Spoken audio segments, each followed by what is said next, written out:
What's up guys, and welcome to another episode of El Jardín Perdido. Today, we're getting the most out of your strawberries.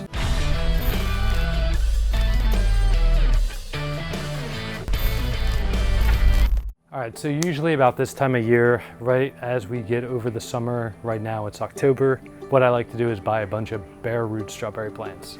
This year I hadn't, been a little too late. I probably still could, but while I was shopping today, I came across some strawberry plants. Now, like I said, I like doing bare root. Another thing to do is pay attention to your growing zone because I'm in 9A/B. That's one of the reasons why I buy them online, because I can get varieties that fare a little better in the south, although technically most nurseries locally should theoretically have things that grow better for your growing zone, but they don't always necessarily. What I found is we're getting like a Mediterranean type climate in Houston. And so the past 2, maybe 3 years, what I've noticed is it'll get not only really hot, we can deal with that, but it gets insanely dry and really hot. And so things like strawberries haven't been faring well. So while they should be coming back every year, they should be just staying alive throughout the year, even through winter, they don't. You know, winter here, they do great, that's fine. But yeah, after the past like 3 years of having to replant strawberries, and they're kind of pricey, you know, if you buy a lot, and I like to have a big yield, so I usually get a lot. I guess what I could do in the future is like over summer them and dig them up before it gets too hot and maybe put them in the shade or something like that. But even then, the temperatures are so scorching, I'm a little skeptical. So I want to show you how I'm going to make the best of what I got. These were pretty pricey. So this is a little less than a 1-gallon pot. And while, you know, it's 15 bucks for this, you know, hard times. But I was there and I was like, you know what? I really miss having strawberries. These are already flowering.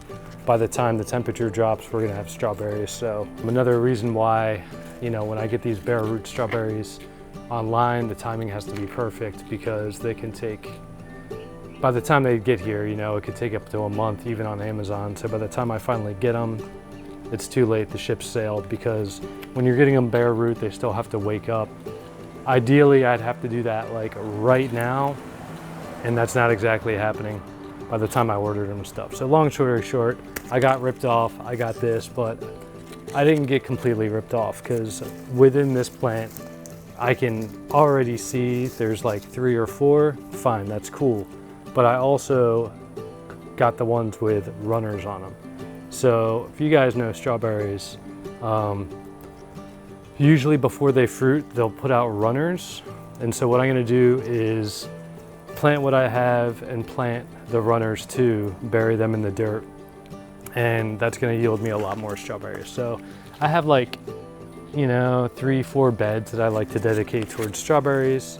That's another issue. Maybe I should try some different beds, but I actually have. I've planted them in the back where there's a little more shade. They still die off in the hot summers here. So, you know, I'm gonna take my own advice, and after this winter, after the spring, I'm gonna dig them out before it gets too hot, and I'll try that next year, fill you guys in. But for now, we're gonna make the best of what we've got. So in this one alone, I can easily count at least 3 or 4, we'll call it 3 to be conservative, 5, 6, 7, 8, 9, 10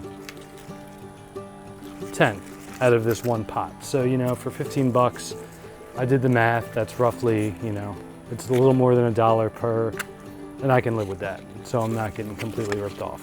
But usually what people would do is leave them in the pots. These will probably die off. And so they're not getting that much of a yield. It's pretty sure, whatever. But you know, we're here for food. This is a food forest, so we want those high yields. So I have 2 of these, but I'm gonna walk you guys through how I would plant just one, and you'll get the idea. I'm kind of scoping out my beds, and I'm thinking I have a spot right over here that I'm gonna walk you over to. We're gonna plant these up, I'm gonna break them up, and we're gonna see how much we can get out of these. All right. All right, so there's the strawberries. This is my preferred bed.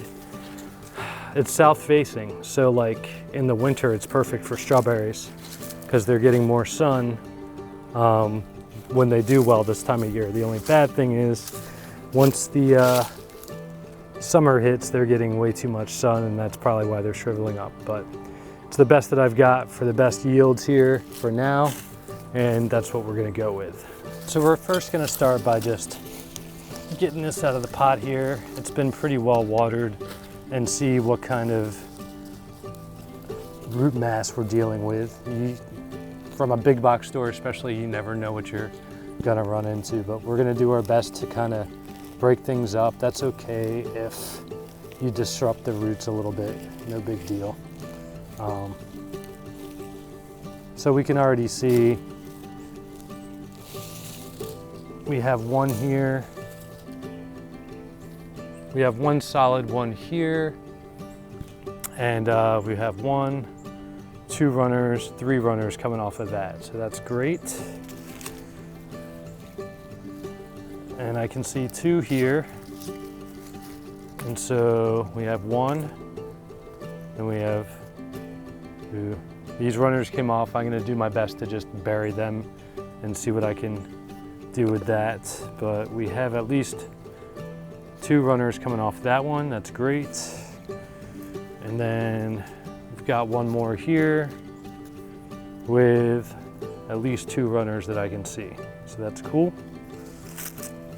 And just a little side note, if you guys want more yield, you can, once this is planted, pick off any flowers at all, and that'll encourage more running. I'm debating, I might do that with like 1 or 2, because I would like some strawberries. My kids love them. They don't eat all that much out of my garden, surprisingly, and this is one of the things that they love. So yeah, I like the fact that they're actually eating these. So I'm gonna clear out some space right here. This is an old collard. That's the runner from here. We're gonna brush some of the mulch to the side. We just got a nice rain, so everything's pretty hydrated. We had a dry spell for a while, and yeah, things were pretty dry up until just the other day, literally yesterday. So that's one of the reasons why I'm scoping out plants and planting things right now. So we're just gonna dig a hole. Soil looks nice. It doesn't seem to need to be amended. Strawberries fare a little better in well-draining soil, like slightly sandy, to be honest. And this is perfect because, you know, this is a combination of clay and sand, but it's also from mulching all the time on it. You know, it's pretty good quality. It's not amazing, but I'd say it's slightly sandy, and strawberries will like that. So we're just gonna dig them in. They have plenty of their, you know, this is probably Miracle-Gro soil, which is, you know, whatever, it's fine. I don't love it. I try to grow as clean as I can, but it is what it is. It'll give it a little boost, that's fine. It's getting a majority of its nutrients down the road from my actual native soil. All right, so the fun part is when we get the runners here. So when we get the runners here, what we're gonna do is, you can almost completely just bury them. I'm just making sure that they're good here. So you can either like place a rock here, or even say if I can get a twig to kind of like, you guys know I like to improvise. So that way the leaves can still photosynthesize a little and pop up, but we're making sure that gets pinned down. So if it rains really hard or something, they're not gonna get uprooted. So I'm just gonna go, I could go further out or something, but I'm just gonna stay where I have some soil exposed and bury that. Just so. I'm gonna do the same thing, just kind of making sure that that's pinned down really well. It's not going anywhere. I can just bury the rest of it if I want. Maybe I'll get another one. And then I'm just gonna kind of backfill a little bit with some of the mulch that I have.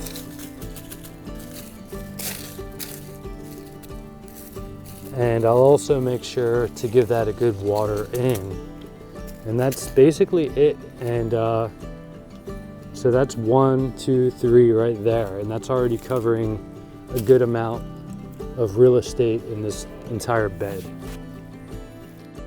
All right guys, well I won't bore you too much walking you through that with every single strawberry that I have, but you get the gist. You know, basically I have, I'm gonna call that like a 10 by 6 foot area, decent bed, and it's, you know, basically gonna be taking up all that real estate, and that's really good. So like I said, I have 2 of those, so that'll fill up my entire front bed, which is looking at like 25 feet by 6 feet, 6 or 7 feet, and 6, 7, sorry guys. So yeah, that'll all be filled with strawberries come this winter. One thing I'd like to know from you guys, if you're anywhere in the vicinity like Florida, Houston, South Texas, and you're in this growing zone of 9A/9B, what strawberries do you guys like to plant? I've had a few different varieties, and like I said, I haven't been doing great with them, so any input from you guys would be very helpful. All right, well that's gonna do it for today's video. As always, thanks for tuning in. Until next time.